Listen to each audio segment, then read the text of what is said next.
adelantábamos al principio del programa, otro de los temas del día que preocupa bastante y principalmente a las autoridades nacionales, tanto sanitarias y como del gobierno, es este aumento que se registró hoy, tanto de muertes con 139 fallecidos por COVID y también otro, el tercer récord, de más de 128.000 contagiados. Por eso vamos a hablar con un especialista para ver de cara a cuál es el panorama que tenemos para el futuro. Por eso estamos conectados con el doctor Jorge Geffner, inmunólogo e investigador del CONICET. Buenas noches, Jorge, ¿cómo estás? Buenas noches, ¿cómo están ustedes? Bien, bien. Bueno, ¿no? También quizás frente a estos números que alarman, ¿no? ¿Cuál es el panorama que sigue ahora respecto a la pandemia de COVID? Sí, coincido con vos, el panorama es preocupante, es francamente preocupante. Mira, primero, número de casos, estamos arriba de los 120.000 casos formalmente informados, pero el nivel de positividad supera todos los días el 50%. Entonces ese número es un numerito que engaña un poco. En realidad no estamos en 120.000 casos, sino quizás estemos en 200 o 220.000 casos diarios nuevos infectados todos los días en la Argentina. Y ese es un número que preocupa mucho. Tenemos dos cuestiones a favor.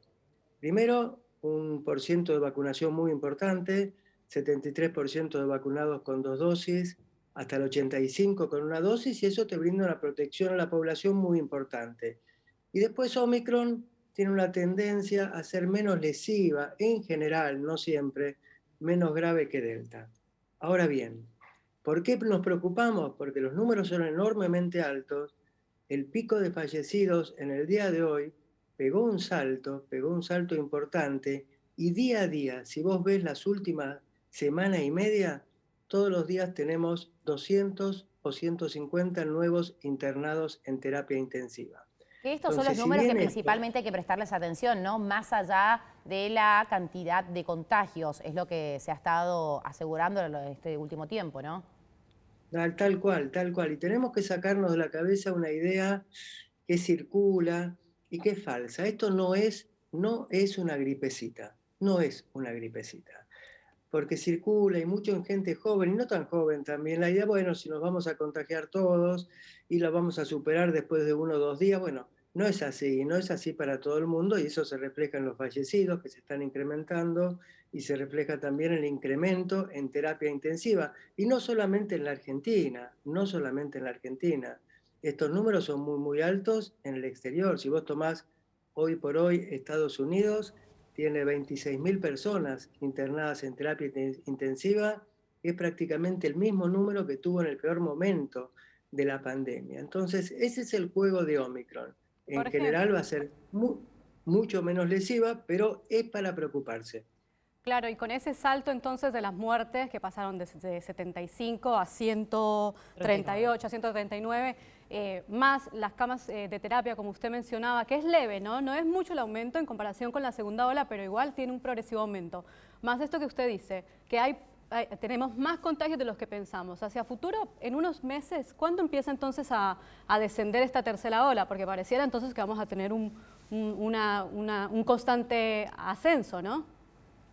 Mirá, el problema que planteás es crítico. Nosotros tenemos desde la ciencia certezas y después tenemos opiniones. Certezas son que las vacunas están andando muy bien. Toda persona con esquema completo, la posibilidad de contraer una infección severa es 20 veces menor para el vacunado respecto del no vacunado. Eso lo vemos. Y por eso las terapias intensivas acá y en el hemisferio norte se alimentan masivamente de gente no vacunada, pero también cae alguna gente que está vacunada. ¿Cuándo cae esta ola? ¿Cuándo cae esta ola? Mira, una posibilidad es que sigamos el curso de Sudáfrica, que es donde nació Omicron. Picó muy fuerte y a las 3 semanas empezó a bajar. Un escenario posible. Otro escenario es un escenario más rebelde en la caída, que es el de Europa Occidental. Si vos ves casos diarios, internaciones en terapia intensiva, en Europa le cuesta bajar, y entonces tenés casos de Alemania que llega a 300.000 casos diarios, Reino Unido que está en 180.000 casos diarios, y con un incremento también muy significativo en lo que es internación hospitalaria. Entonces, ¿cuál va a ser el escenario de la Argentina? ¿Cuándo empieza a caer? No está claro. Es posible que empieza a caer en 2 o 3 semanas. Si vemos Claro. que los que hicieron punta, por ejemplo, Córdoba y Ciudad de Buenos Aires, aparentemente ha dejado de crecer. Pero también tenemos planteado un escenario de mayor rebeldía si es que sigue una dinámica parecida a Europa. ¿Cuál es la gran debilidad que tenemos? Tenemos una fortaleza en el terreno de las vacunas, hay que acelerar lo que son los refuerzos, las terceras dosis. Teóricamente, para febrero todo el mundo tendría el refuerzo, muy, muy importante. ¿Cuál es la debilidad? Los cuidados. Los hemos olvidado totalmente, los cuidados. Uso de barbijo y distanciamiento con fiestas monstruosamente masivas que son realmente pilares para que cada vez se contagie mucha más gente. Entonces, hoy nuestra debilidad está en no usar el barbijo, no respetar el distanciamiento y participar en encuentros masivos. Las ganas de participar en esos encuentros, obviamente, más para los jóvenes, son absolutamente genuinas, pero es muy complicado desde el punto de vista de la pandemia. Jorge, ¿y otra debilidad no es también la economía? Digo, al principio de la pandemia costó una relación tensa entre los sectores productivos, el aislamiento, bueno, los decretos, ¿no?, de cierre. Después se vio como cierto acompañamiento, pero ahora, bueno, aumentan el nivel de aislamiento, bueno, se generó alguna presión por el tema de los contactos estrechos. Hoy en día, ¿cómo es la relación entre la gente de la salud, digamos, y las recomendaciones y los sectores productivos? ¿Hay nuevamente una tensión en ese punto? Mira, hay una tensión que está alimentada primero en una cosa que siempre conviene recordar. Realmente la tremenda tensión que está sufriendo todo el personal de salud, médicos, enfermeros, kinesiólogos, que vienen agotados. Agotados, vienen con salarios que los obligan al pluriempleo y encima ahora se sumaron agresiones, que en cada hospital encontrás eventos. En vez de los aplausos pasamos a la... Entonces hay que considerar eso. Vos fíjate, ahora suspendimos como medida nacional el aislamiento de los profesionales de la salud con contacto estrecho con el esquema completo. Ok. ¿Es necesario eso? Y es necesario porque si no los hospitales queda la mitad de la gente porque los profesionales de salud se contagian mucho porque tienen muchísimo contacto. Pero es una medida de presión más sobre el sector de salud. Yo creo que es correcta esa medida. Esa medida es correcta porque si no la gente no tiene dónde atenderse. Pero digo, eh, no estamos cuidando correctamente a nuestro personal de salud. Y la verdad que está dejando la vida en esto. Segundo, se tomó una segunda medida como orientativa, que es a todos los contactos estrechos con esquema completo no se les obliga a hacer aislamiento. ¿De acuerdo? Esa medida es correcta. Bueno, yo la cuestiono en este momento. Así como no cuestiono para el sector de salud, me parece una medida bastante delicada. Yo sería más conservador en ese sentido porque en un momento de crecimiento enorme, enorme de los casos y de un crecimiento significativo en el número de fallecimientos e ingresos a terapia, yo sería más precavido en eso. Es decir, yo me quedaría con esa política de aislamiento que hemos acotado a 5 o 6 días. Y ahí el sector productivo es donde presiona también. Y ahí se produce una tensión entre salud y el sector productivo. Bueno, yo en este momento, ambos tienen planteos genuinos, pero yo realmente me inclino más por, en un momento tan delicado como este, que esperemos que en 2 o 3 semanas comience a alivianar, pero no estamos seguros de ese lapso, me inclino más a defender lo que es el sector de salud y el hecho de tratar de bajar un poco este nivel extraordinario de contagios. Jorge, y respecto a los testeos, bueno, Sonia Tarragona, la jefa de gabinete del Ministerio de Salud, ya lo viene adelantando hace varios días, que están analizando priorizar los testeos para las personas sintomáticas, más allá de aquellos que concurran a testear y que no presenten síntomas. ¿Usted cree que se debe priorizar esta medida por supuestamente una persona que quizás vaya, que no tenga síntomas, pero que también sea un posible contagio? ¿Usted está de acuerdo con esto? Mira, la verdad que lo ideal no sería eso, sino la ideal sería tener una capacidad de testeo mayor a la que tenemos. Y en general, yo te digo, hoy por hoy, toda persona sintomática debería asumirse como COVID positivo en sus conductas. Nosotros estamos en un instituto en Facultad de Medicina que es de doble pertenencia de facultad y CONICET. Y hoy creo que hicimos 2000 y pico de hisopados. Y realmente los niveles de positividad en unas planillas que vienen cortadas de a 100, a veces llegan al 70 o 80% y se está testeando básicamente sintomáticos. Es decir, que desde el punto de vista de la emergencia que estamos viniendo, más allá de que yo creo que el autotest va a ayudar, aquel que tiene síntomas realmente tiene que aislarse asumiendo que es COVID. Si tiene posibilidad de testearse, que se testee. Dejar de testear a los contactos estrechos, bueno, en una situación como esta es que no tenemos capacidad de testear al conjunto de los contactos estrechos. Por eso asumimos los grises que tienen que ver con el test de antígeno. ¿Por qué te digo grises? Porque el test de antígeno es muy bueno, es rápido, pero no te detecta a todos los infectados. Te detecta un 60-70% de los sintomáticos y un 30% va a dar negativo, asumiendo que es negativo y no se condice. Bueno, pero en este momento de emergencia los autotest van a brindar una ayuda siempre en el terreno de los grises. ¿Y usted Entonces, no si cree que pudiésemos este testear tipo a de todo el mundo, medidas, usted no cree que este tipo de medidas de alguna manera desalientan la credibilidad y la gravedad de la que estamos hablando con respecto a la pandemia en este relajamiento que hay de parte de la sociedad? sí, yo creo que, mira, yo creo que a nivel de los testeos, más allá que después habrá que hacer un balance, a ver por qué no podemos testear más, cuál es nuestra capacidad de testeos, hay que asumir, estamos en una emergencia, tenemos que asumir cuáles son las limitaciones, después sacaremos el balance, a ver qué se hizo bien y qué se hizo mal.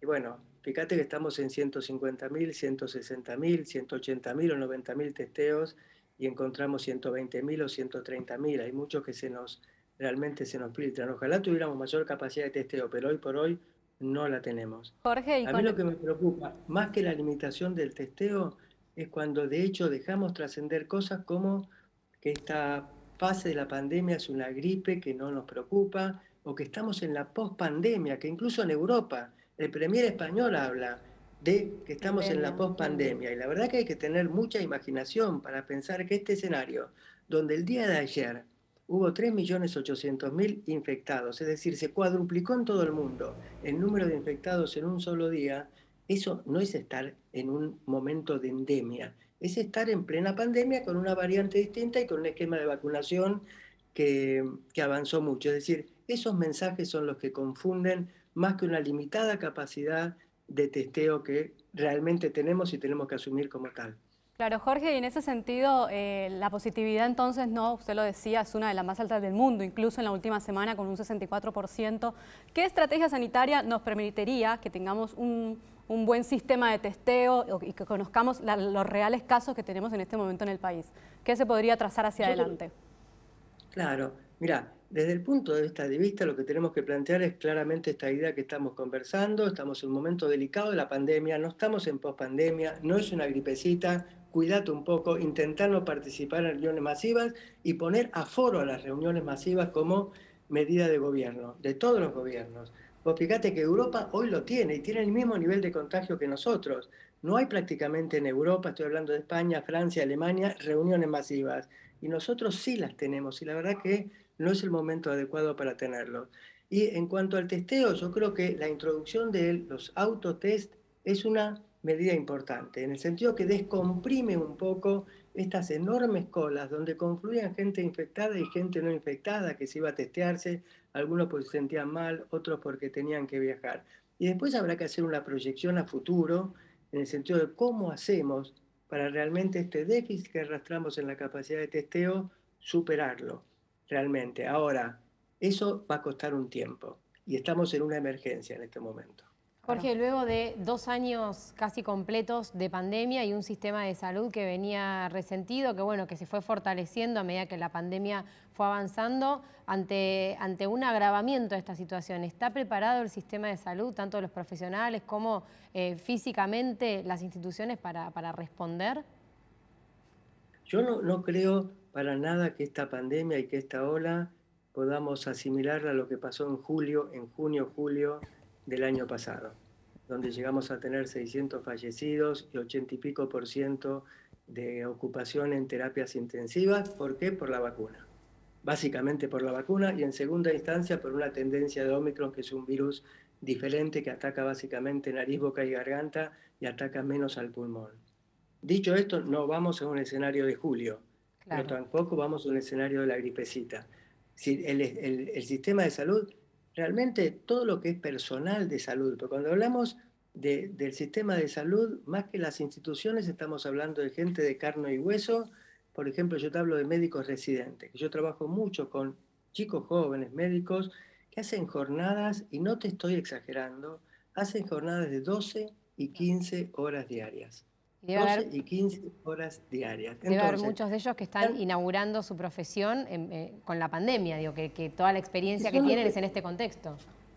y son los que, si vos conocés el funcionamiento de un hospital, son estos chicos, o para mí chicos, digamos, no son chicos, son médicos, enfermeros, bioquímicos, que soportan el funcionamiento del hospital. Y cuando te hablo de jornadas de 12 y 15 horas, no te estoy exagerando, porque si no parece que uno infla porque está haciendo una nota. No. No, son Vos ese tipo también, de Jorge, a jornadas, vos te vemos desde las 6 de la mañana hasta las 10 de la noche ahora hablando con nosotros. Todo el personal de salud. todo el personal de salud. Pero digamos, yo creo que la gente, yo no estoy particularmente en un hospital, sino en un centro que hace investigación, diagnóstico, creo que estar en un hospital, y básicamente vos fíjate, son chicos que por ahí hasta hace 1 o 2 años atrás estaban en el último año de la carrera estudiando en la facultad, estudiando y trabajando como hacen muchos de ellos. Te hablo de médicos, enfermeros, y el ritmo que tienen realmente es agotador, y no me preguntes cuánto ganan esos chicos, porque realmente los salarios son una cuestión que es una asignatura pendiente y importantísima porque los obligás al pluriempleo. Cuando Sí. vos decís un personal de enfermería, ¿cuántos trabajos tiene? 1, 2, 3, que si no, no llega a fin de mes, si no tiene 2 o 3 trabajos. Ese es el problema. No es que quiera hacer una diferencia de dinero, ahorrar y comprarse Bueno, una pero casa. Eso es es un imposible. sistema que está precarizado principalmente para estos profesionales que son esenciales. Jorge, vamos con la última pregunta y te despedimos y te agradecemos por este ratito con nosotros. Respecto a la vacunación pediátrica, trascendió en las últimas horas que la semana que viene el Ministerio de Salud con el Ministerio de Educación se reunirán para potenciar la vacunación. ¿Cuál es su opinión respecto a las internaciones pediátricas y con toda esta franja todavía que falta de chicos que todavía no reciben ni siquiera una primera dosis de la vacuna? Claro, bueno, esa es la asignatura pendiente que tenemos en vacunación en la Argentina. Llegamos al 50-55% y no logramos atravesar. Eso en parte porque hubo ruido al inicio, pero más allá del ruido, ya tenemos millones de chiquitos vacunados y en nuestra experiencia, la vacuna que estamos empleando, que es Sinopharm, es una vacuna muy segura, muy efectiva y ahora calculo que en las próximas semanas se abrirán otras, se aprobarán otras. Yo creo muy importante avanzar en esto e incluso como se está haciendo en otros países, creo que se está discutiendo a nivel ministerial abrir vacunatorios en los propios colegios. Yo creo que hay que abrir esa posibilidad, hay que establecer un diálogo con los padres que tienen dudas para mostrarles los datos y como vos decís, hoy por hoy, en los grandes hospitales pediátricos, en los que yo tengo contacto, te hablo del Garrahan, te hablo del Gutiérrez, te hablo de Casa Cuna, el Hospital Elizalde, se están internando una cantidad importante de chicos. En general, los chicos no tienden a padecer cuadros severos, no tienden. Eso es una cosa que acompañó a toda la pandemia, pero esa generalidad no implica que todos los chicos, tenemos chicos sin comorbilidades que terminaron en terapia y que penosamente han fallecido. Así que es muy importante avanzar en esta perspectiva de vacunar a todo el mundo. Jorge Geffner, inmunólogo, investigador del CONICET, muchísimas gracias por haber compartido con nosotros este ratito y bueno, habernos aclarado un poco el panorama de cara a lo que viene. Lo despedimos. Muchas gracias. No, gracias a ustedes. Que tengan muy buenas noches. Chao, Jorge.